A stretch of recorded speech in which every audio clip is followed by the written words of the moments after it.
What is going on, YouTube? Here we go again. Welcome back, everybody, to another episode of 2x2 Growing. And today we are changing it up a little bit.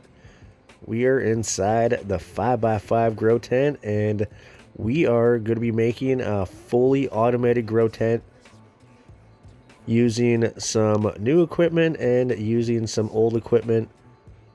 It doesn't really matter. You don't have to buy the smart version of anything.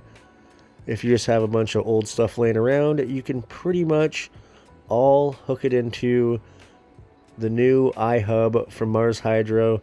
That's pretty much what I'm going to be running this entire tent off of, except for the dehumidifier that has to be plugged right into the wall, or there's a good chance you might start a little bit of a fire. My buddy tried to plug an AC into a high voltage extension cord, and it almost caused a fire. They need to be plugged straight into the wall outlets, always. And for this run, we have the Mars Hydro FCE 8000, and we are going to be running it at 50% power. So that's about at 400 watts. There is a maximum of 1200 watts that you can run through that power bar before it shorts out. So if we do load up too much stuff on the power bar, we will have to probably just unplug the heater, because that takes up quite a bit.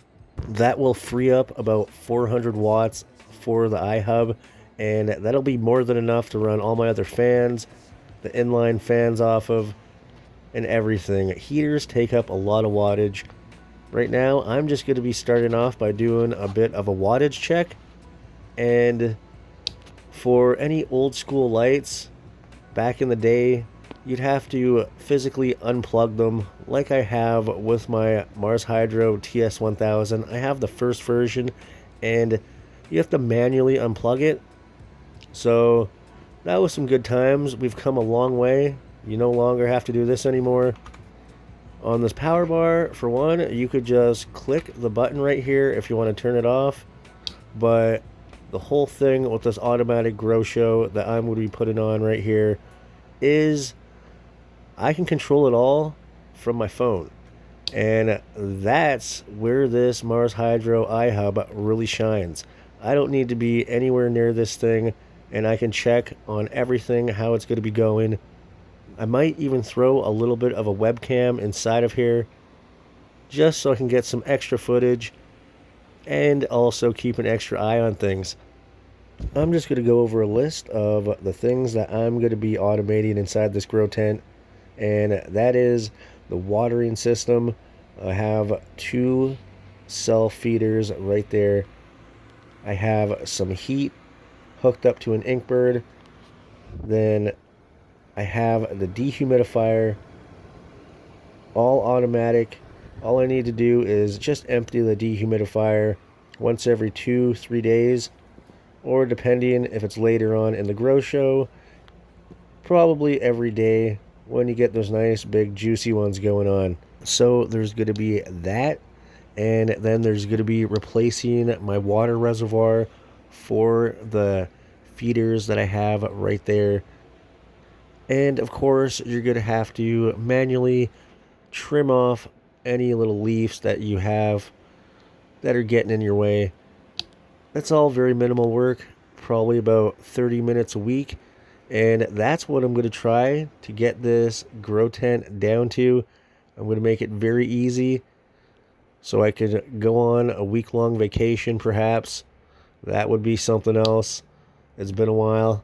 It's been about 5 years now. So I'm really wanting to turn hopefully all my grow tents into fully automated shows, except the 2x2. You can't really have a dehumidifier inside of a 2x2 or a lot of equipment. But inside of these 5x5s or 4x4s or even 3x3s, you can pretty much make a fully automated grow tent no problem, especially with the new technology. You don't even need new smart equipment. You just plug it into this very handy iHub and you're good to go. Now, one of the main things that you won't see inside of this grow tent, because I don't need it, I live in a cold place in Canada, and I'm only trying to increase the heat here, is an AC. Now, for a fully automated grow tent, you're going to need an AC if you live somewhere warm. I'm very lucky that I don't have to do that. Anyway, I'm going to be wrapping this episode up right about now. Please go down there and smash that like button. Stay tuned for part 2 of this new series. It's going to be good. We're not starting off with any small plants. We're going straight big right away. Take her easy, everyone. I will see you next time.